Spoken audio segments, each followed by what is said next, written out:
Shagi Defoe is a Black man, an urban entrepreneur living and working in Beijing, China. In 2004, he left the tiny Caribbean island of Dominica to attend college in China. During and after college, he started a series of business ventures and has carved his own niche in the business and cultural environments of Beijing. Today, Shaggy lives in Beijing with his wife and daughter, and his entrepreneurial spirit is alive and well. How did a Caribbean Black man come to attend college halfway around the world in a country with a different language, culture, and political system? How was he able to navigate college and establish a career as a serial entrepreneur and business consultant? Is he a lone wolf, a severe outlier, or is he part of a larger Afro-Caribbean diaspora that has taken root in China? What's next for this dynamic, engaging young man, and what lessons can we draw from his experience?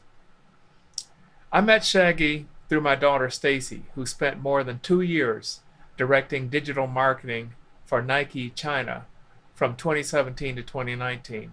I was intrigued by his story, and I think you will be too. So grab your favorite beverage, sit back, and listen to the discussion. So tell me, first of all, what are you doing nowadays? Right. Let me give a simple answer. I Okay. do consulting for the last year or so. I do consulting. Um, Prior to me exclusively doing consulting, and the reason why I'm doing consulting is because when Marty was born, I kind of took a step back from 9 to 5 and kind of focus more on the part-time stuff, just to be at home with her more. So I do more Yeah. consulting now. And prior to that, like last year and the 3 years prior, we had a restaurant that we opened in Beijing that since closed last November. And before that, I worked in fashion accessories production. I worked in events and planning back in the day since I was in my sophomore in college. Mm. We had a company called Street Hustle Promotions. And one of our first jobs was doing the promotions for Kanye West, the Glow in the Dark concert in Mm. 2007. Mm. And following that, we did other concerts, we did Beyonce, we did a lot of big concerts, DJ shows. And we ran that business for about 6 years. And then I left that, went into the fashion accessories business. And now I'm mostly doing consulting for F&B projects and some fashion projects. That's pretty much what I'm doing right now. It's Mm-hmm. also a lead in into us moving to Jakarta in a couple of years. So I'm trying to push all my emphasis on doing projects more in Southeast Asia, Indonesia specifically, so Mm. that when we move there in a couple of years, I have an established network that I could work with to build Yeah. on what I've done in Beijing and Shanghai for the last 15, 20 years. Yeah. Yeah. Yeah. Um, so, um, so yeah, that gives me an idea of how things are going now and what you're doing now. But I would like to go back and Okay. start in Dominica, and Mm. just tell me about your upbringing there and how you came to do this move from the Caribbean, from Dominica to China. Coincidentally, I was talking to my mom about this yesterday. Um, but so I grew up in a middle class household on the island of Dominica, Commonwealth of Dominica, not to be mistaken by the Dominican Republic. Yeah. English speaking nation with French influence, used to be a former British colony. And my childhood was kid running in the bush, jumping in the ocean, fishing, picking mangoes. Um, Very typical Caribbean upbringing. I went to private school with my younger brother, and I went to private school. And I always had a passion for travel and different cultures. I think that curiosity came from my mom as she worked at a hotel in Dominica, and I spent every afternoon or evening, a holiday or vacation, being a indentured servant to her. at the hotel. And I would meet people from Norway and Sweden and Japan and all these Mm, different that I've never seen before. So mm, I got to be exposed to the international clientele of the hotel, and I guess that got me an interest into knowing more, yeah, apart from my little Caribbean box. And my mom also was also she also wanted to be a world traveler. You know, life and circumstances back then didn't give her that afforded her that luxury. So she always like would emphasize like, you know, one day you're gonna plane and you'll go away and you will travel there and you'll do this. Whereas my dad was more of the structured, no, I gotta stay home, pay the bills, and da da da. He was a very straight arrow. Well, he is a mm, very straight arrow. yeah, And so I leaned a lot more towards my mom. So um, the opportunity for China came. I truly don't know why I was chosen. I got a call from our then Minister of Education, who's a family friend from my mom. My mom knows him. I didn't really know him. I yeah. met him once, and he called me. I think it was like May in 2004, maybe May or April, May, and he said like, "Do you want to go to China and study?" And I was like, "What?"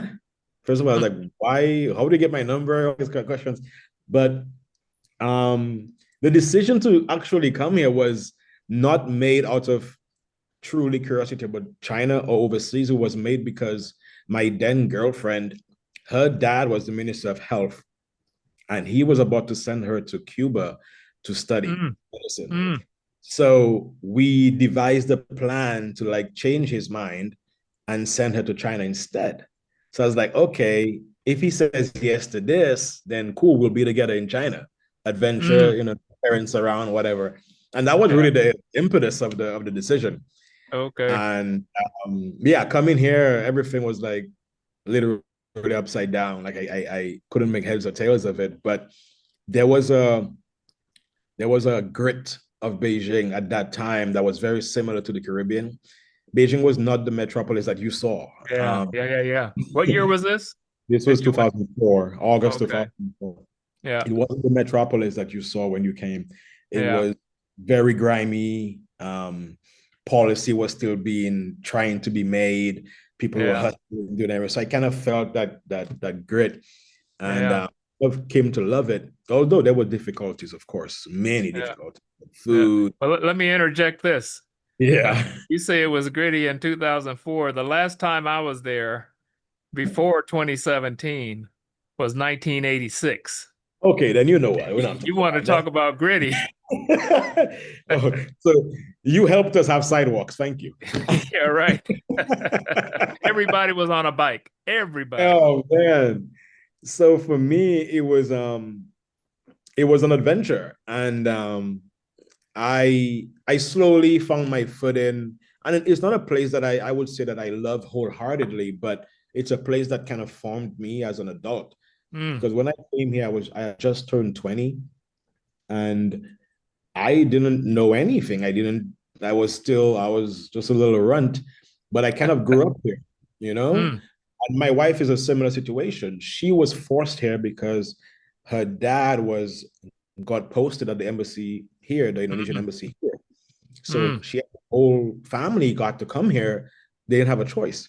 mm. Now, And she now it came, sounds like now I'm assuming that you and the first girlfriend broke up. oh, I didn't know. Yeah, that broke up. That did Okay. it lasted She did go to China though.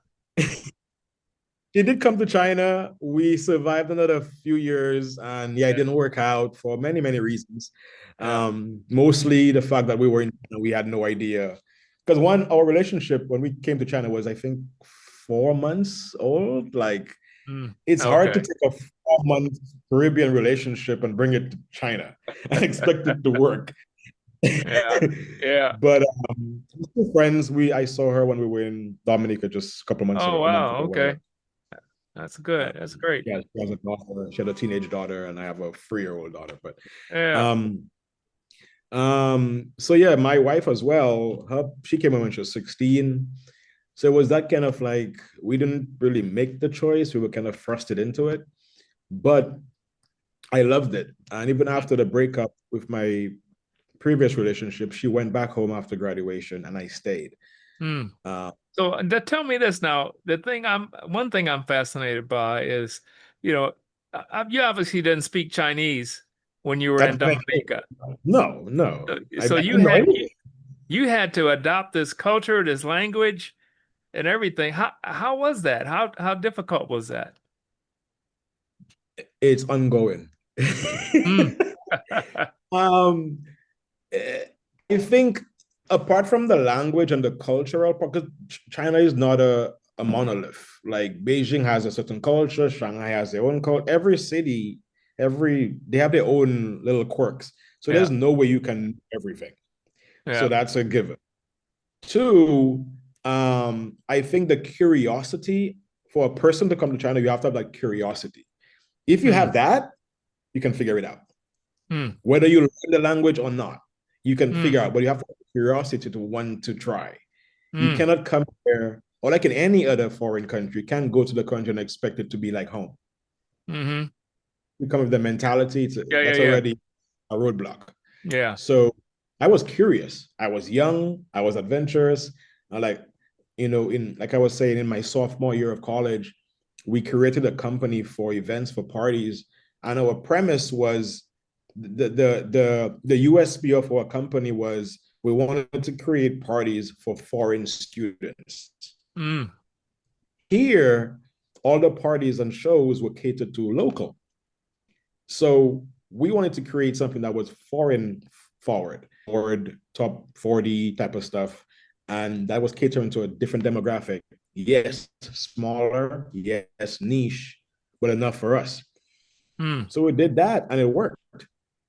Now, was the instruction in Um, college, and that was, and then I guess was the instruction in English, when you started college, or did you have to, my adopt my Chinese right away?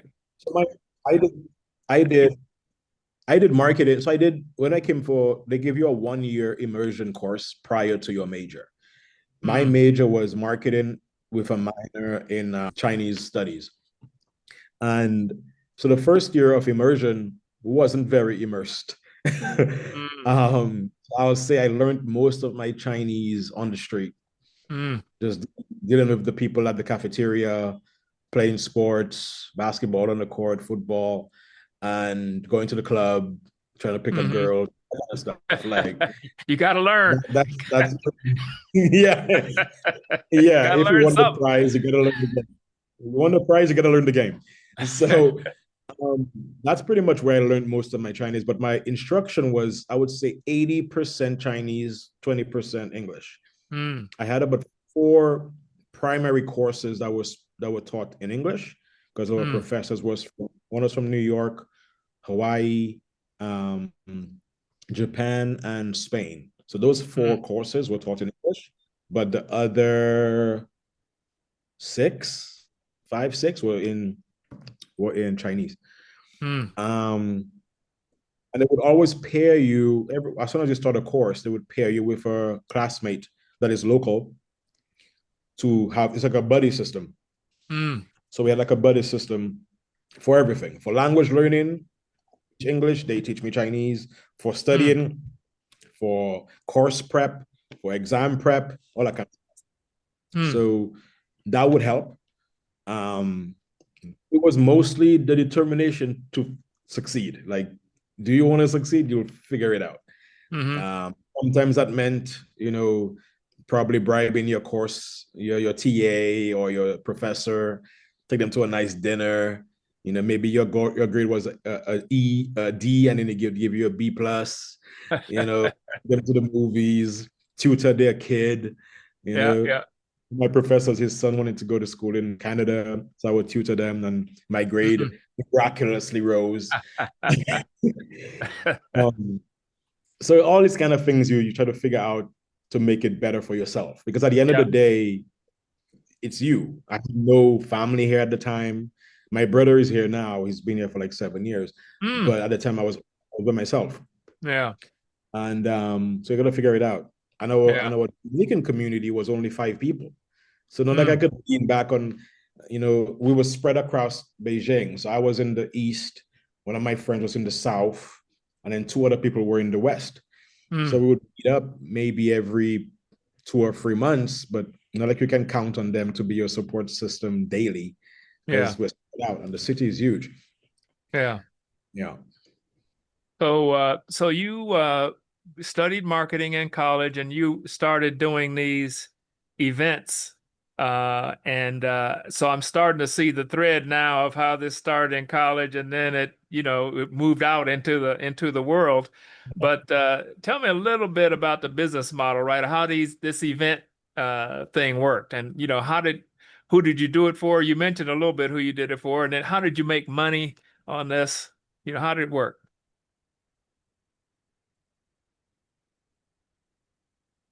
Of Beijing at the time, there was no strict business model.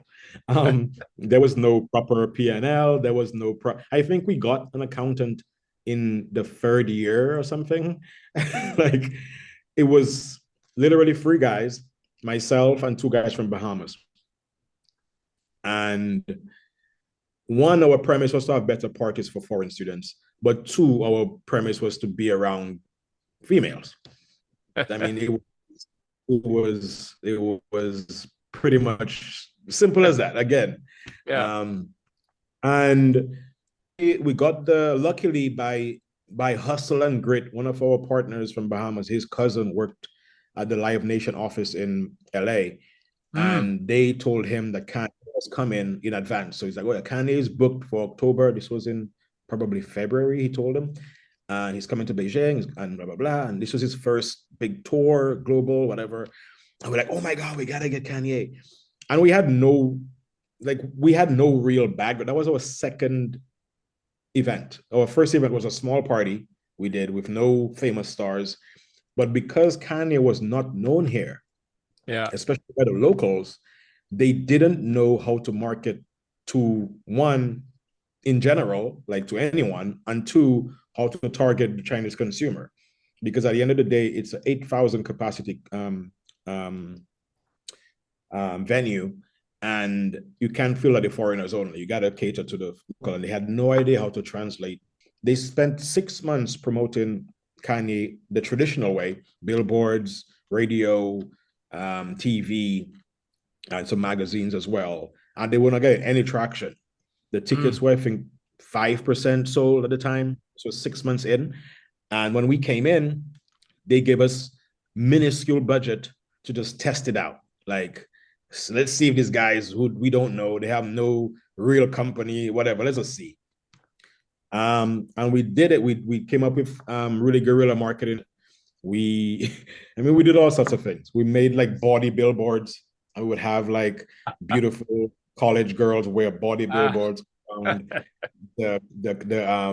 the universities and the high schools Yeah. with Yeah. like, I need to see Kanye, help me buy a ticket. And we had like we did everything. We went to parties and like took over the LED signs and say Kanye West is coming. If you don't get a ticket now, you're missing out. All this kind of guerrilla marketing methods.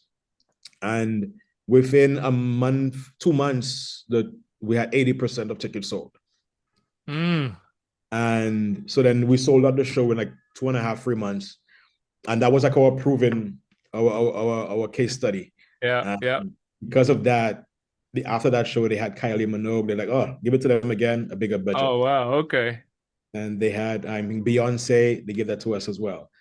Usher twice, they gave that to us as well. Simple Wow. and a bunch of other artists. Yeah. We were just learning as we go. And in the lobby of the building, we had like a 30-minute, because we came early. We had like a 30-minute period of time where we're like, we need a name, man. What are we going to tell these people we are? Can we say Shaggy and Will? Like, this is so we kept thinking of names, and through deliberation, we came up with Street Hustle. We had no logo. We went in Microsoft Paint. We found a street, like a picture of a street, and we put Street Hustle on it. And then we went upstairs and pitched. And that same day, they sent the contract to that Gmail account because we didn't have one prior. So that's the level of lack of preparedness we were, but we were determined to try to figure it out. Yeah. And yeah, Wow. during that, we did a lot of was with the Flash. We did a lot of DJs. We did a lot of up and coming artists, and it was fun. We did a lot of special parties like Halloween parties and Christmas parties and such. And yeah, Yeah. it was a fun time. Yeah. So going on from those days, you moved into helping companies get established, you know, your consulting business. Tell me how Yeah, that got now started and how that works. so after the events, I left that company just because of internal beef, and I wanted to establish the company more um like genuinely, and they didn't want to. They wanted to keep it hustle, and I wanted to change it. So I left that, went into fashion business doing leather goods, sunglasses, which was my most profitable business that I've done. Our sunglasses business was called Dynasty, and it Hmm. was on a Swedish guy. And we did really well. And then we sold that company in 2020. And then preceding that, I started in between that I was helping some other businesses. Like I would do some consultancy for um Blue Bottle and Supreme and Vans and some other cafes and some other restaurants like Taco Bell and stuff like that in between. But I really went into it deeper more recently, just based on time. I had more time to kind of dedicate to it to learn some craft.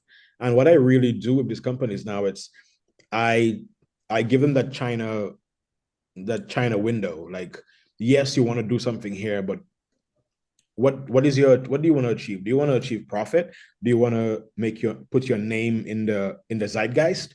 Do you want to protect your IP? Do you want to eventually open a shop or open a presence? What is your goal? Because a lot of people just come here thinking, you know, billions of people, I gotta get 1%. But that's a lot harder to do than you can write it on a whiteboard. Yeah. So especially these days, pre-COVID, you could try and then you'd probably lose a couple of $1 million and then you could, okay, whatever. But post-COVID, it's way harder Mm. because now the customer doesn't want to spend money. Mm. Before, they're like, okay, I'll try. Now, Mm. I don't care. Yeah. So you have to do a lot more to try to get into the mindset of a Chinese consumer to get that renminbi from them. Mm. So I try to help in those avenues. I'm usually in the prelim place because I'm one person. I'm not like a big Mm. McKinley or um um a proper like agency that could help with proper infrastructure. So I help Yeah. more with, like special events or community-based projects or establishment events. And those are what I've been doing. Like I have a project in a couple weeks in Beijing with a Mm. American IP. And then the week after, I'm taking them to Korea as well to work on Mm. their pop-ups in APAC for the foreseeable future. But Yeah. so that's pretty much how I got into that, but kind of just through from the events, meet people, develop my network. Then in fashion, meet people, develop my network. And I realized I don't really like to be pigeonholed to one specific industry. Yeah. Like usually when I tell people about my professional, I call it my careerography, they're like, you're jumping all over the place. And it wasn't really by choice. It just kind of happened. And I like it that way because it Yeah. helps me tap into different things. Um, Hmm. yeah, for example, when I was in New York, I was speaking to your daughter Stacy, and she was talking about nuclear power, this, and I was like, "Oh, tell me more," like because I'm keen to just know, even like your story. Yeah. I keep meaning to read your book, and I hate reading, by the way, so that's probably why I Yeah. got into Most it. people do. Oh my god, I hate reading so much. But just your background of getting into the tech space at that time and with your background, it's like I want to do this to you next time because I want to learn more as well. So I've always been that kind of a curious fella, and that kind of just led me to different industries. I just Yeah. recently did a big project for a agency here that wants to focus on AI, and he was like trying to figure out like what's my angle into the AI market, and I'm like, well, I don't know anything about AI, so that's your angle. Yeah. Your Yeah. angle. How do you try to educate people about AI that doesn't have no idea what AI is? How can Mm. it help them? So that was my whole premise for the pitch. And yeah, I won the project and I just finished it like a couple months ago. Yeah. for the summer. Yeah. And yeah, it was a really good problem. Like you had to, because a lot of people don't know what this AI thing is. So you kind of, if you talk too highly, it goes above their heads. So my pitch Yeah. was like talk to the common person, especially his target was international delegates. So I'm like, you're speaking to government people. They definitely don't know anything about AI. So you gotta literally dumb it down. So that was the angle. And I recently helped a burger shop in. So my clients, they run the gamut. Yeah. Uh, I met these young guys in Jakarta last Christmas. Yeah, we were there last Christmas, and I happened upon this burger shop, tiny 10-seat, 10-stool burger shop in Jakarta. Mm. Very idealistic of like burger shops in New York, and they loved that aspect of American culture. They created their own, and it's been super successful. And they hired Mm. me to a rebrand of their shop because they couldn't find consistency in the brand package and pricing and how to negotiate with vendors. So I helped them on that for like 6 months. And that was a coincidental meetup that led to a 6-month project. And now Mm. we are talking about building a new shop that I'll be a part of in Jakarta as well. Yeah. So Interesting. everything that's happened, like kind of like happenstance. And I Yeah. like burgers, so perfect. Now I'm fascinated by this. Just to go back to the Dynasty sunglasses, because it sounds like this may be a thing where you identified a manufacturer there and you handled the design there, and these glasses were sold in Sweden or sold outside of China, branded and sold as Dynasty. It's not that elaborate. Dynasty came about. Dynasty came about after I left Street Hustle.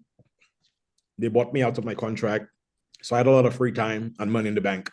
And one day I went to my friend's bar to just hang out with him and day drink. And it was like 2 p.m. And it was me at the bar, one end of the bar, my friend who was the bartender, and another Caucasian guy at the end. Only two of us. Yeah. So eventually we ended up getting closer on the stools.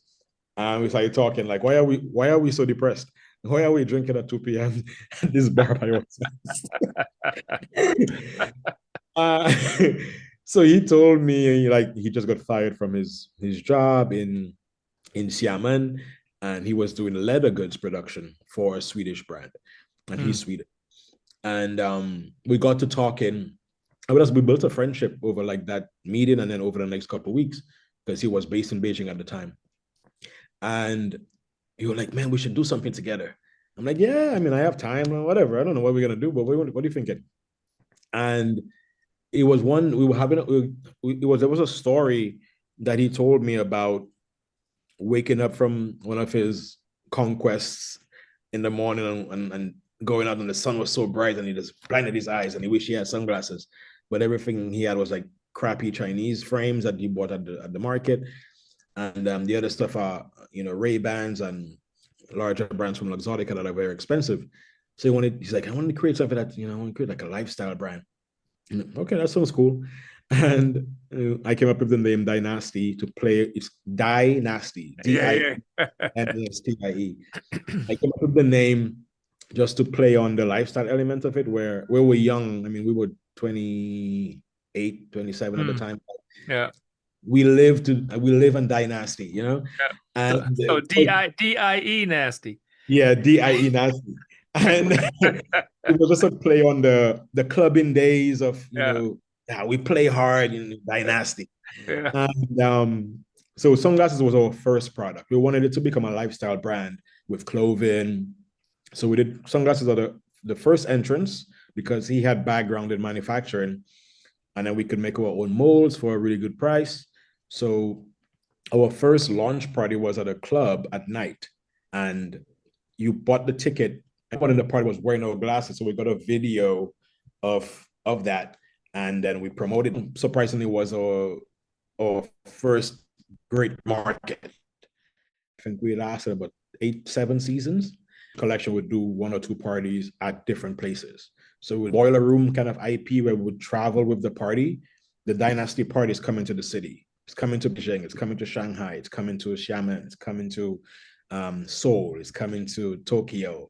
And that was kind of the way we kind of promoted it. Mm. We hired DJs that were popular and we kind of brought the brand like that. And it kept growing. We started selling in Japan, in Korea, Thailand and Philippines. Asia was our biggest market, hands down.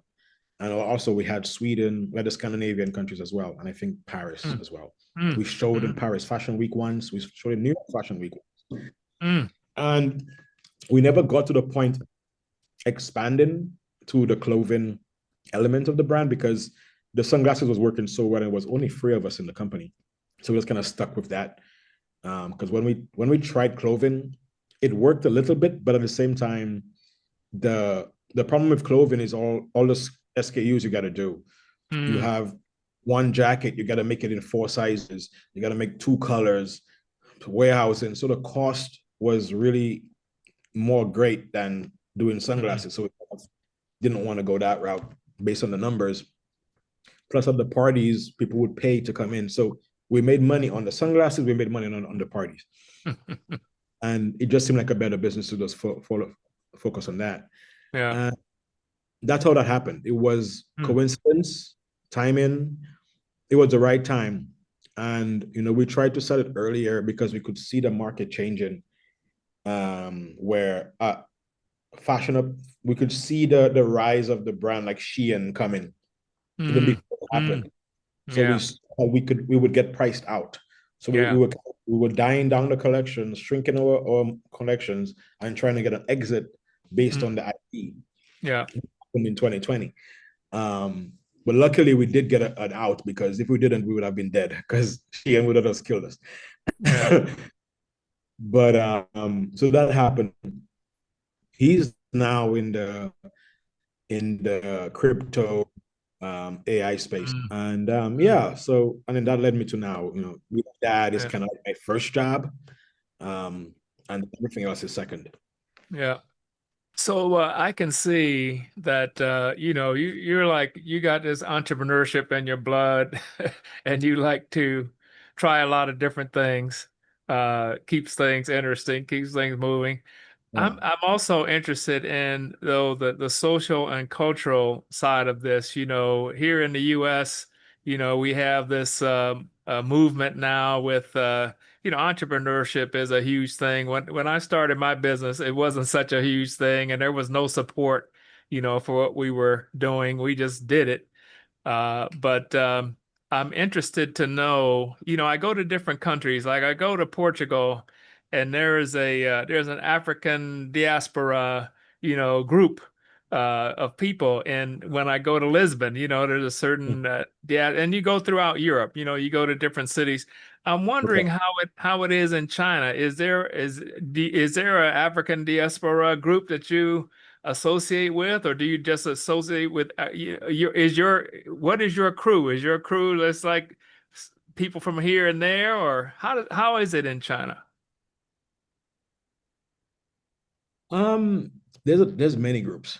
There's groups. I mean, we have this app called WeChat. WeChat is Instagram, WhatsApp, Yep, yep, I know iMessage, about Facebook, WeChat. in one. So there's many groups. I'm part of many groups. We have Mm, Caribbean, we have Dominican groups, we have African diaspora groups, we have African food groups, but there are yeah, many groups. And in any yeah. given week, you can find yourself at something. Prior to maybe marriage, I had a lot more free time to attend group stuff. Mm, Um, because even before that, we used to have 4 times a year, we had a Caribbean picnic mm, where different Caribbean nations would take charge to we do a picnic in Chaoyang Park, which is like our central park. mm, And we do a picnic there to just kind of foster camaraderie and togetherness between the Caribbean nations. And mm, usually 50 to 100 people show up and potluck mm, and music and dancing.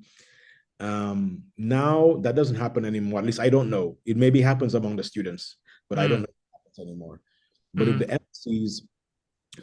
embassies now, the Caribbean embassies in especially the smaller islands, we have this thing called the Caribbean Quorum, which is, I think, 9 or 10 Caribbean nations that kind of do things together.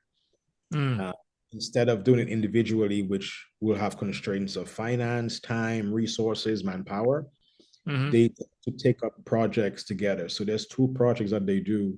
One is this kind of like a charity gala dinner, and the second one, which I'm more involved in, is the summer experience. It's a Caribbean experience Mm-hmm. where all the embassies come together. Everyone has a booth to showcase Mm. food, culture, music. Yeah. It's like a afternoon of activities from 11 a.m. till like 6 p.m. Mm. Stalls for food, drinks. There's education pamphlets. There's raffles and prizes to be won, including trips to the Caribbean, rum tasting. There's performances from reggae bands, from soca bands, and then there's cultural dancers. So that we've been doing that for the last 4 years, Mm-hmm. just before summer break.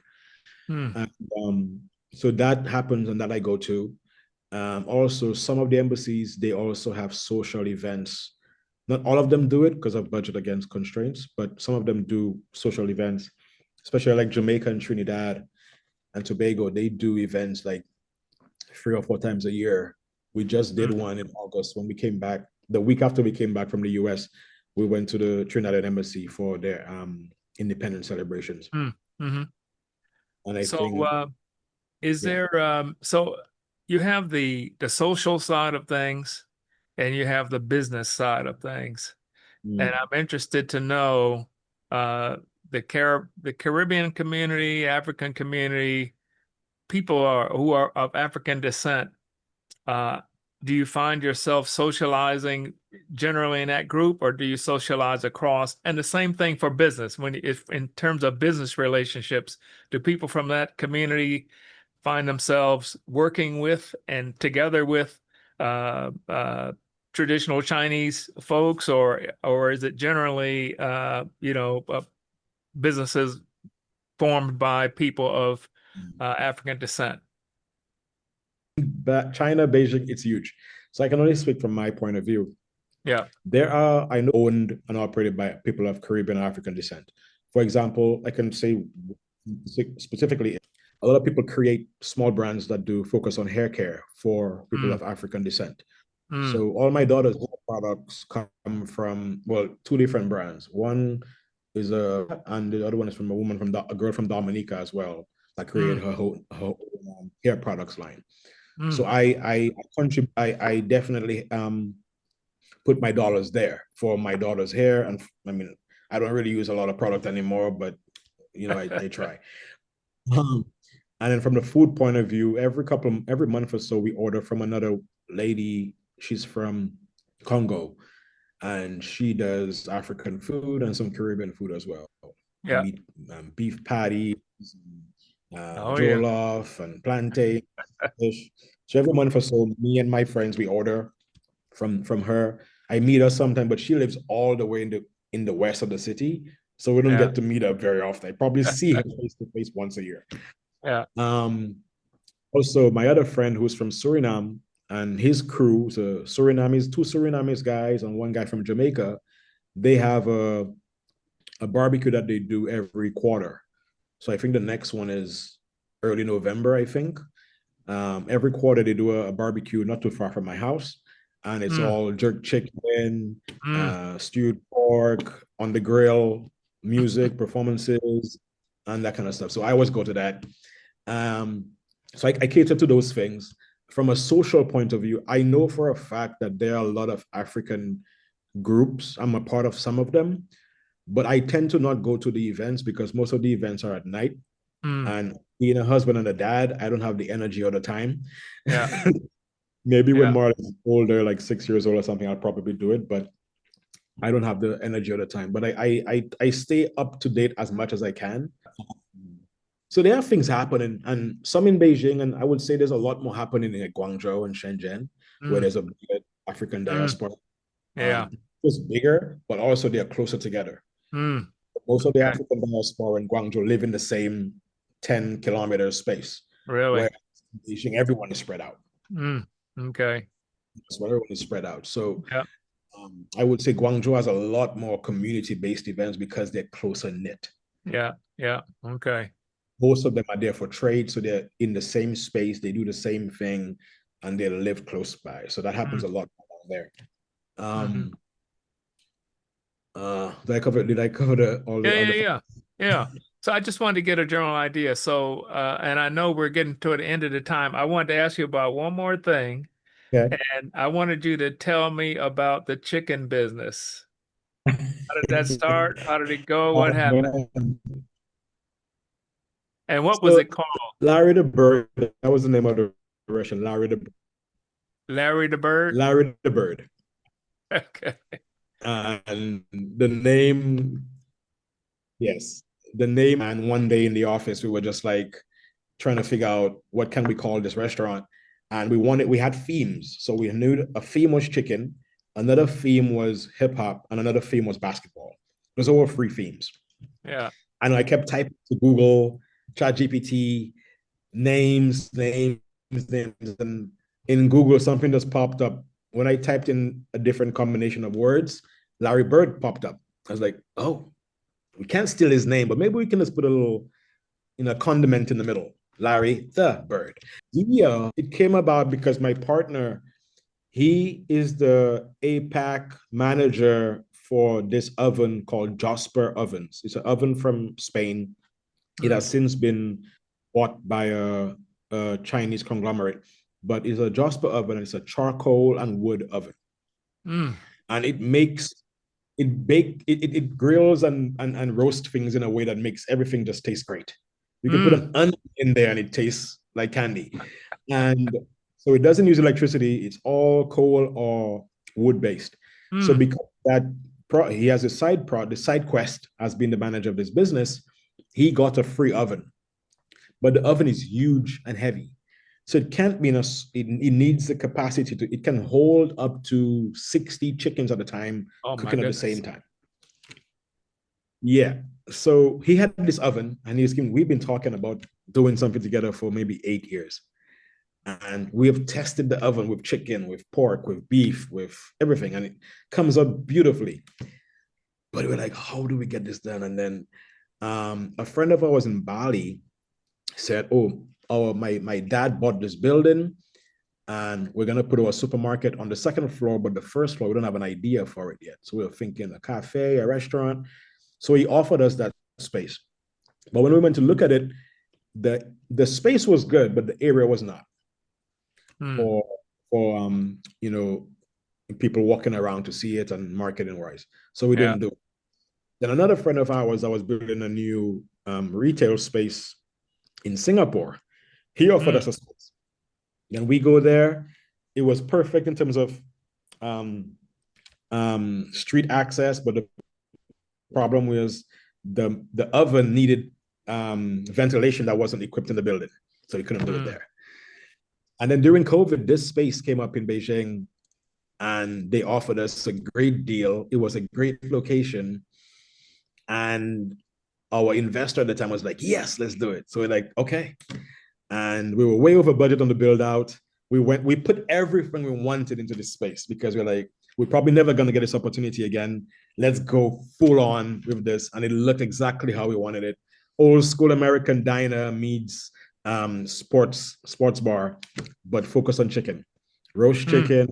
We had chicken sandwiches. We had salads, craft beer. We had about 25 different craft beers on tap, and hip hop as a soundtrack. A 90s hip hop on the soundtrack. And sadly, we didn't get to work out because of different factors. One, we opened in 2021, COVID. But that Hmm. was the biggest problem.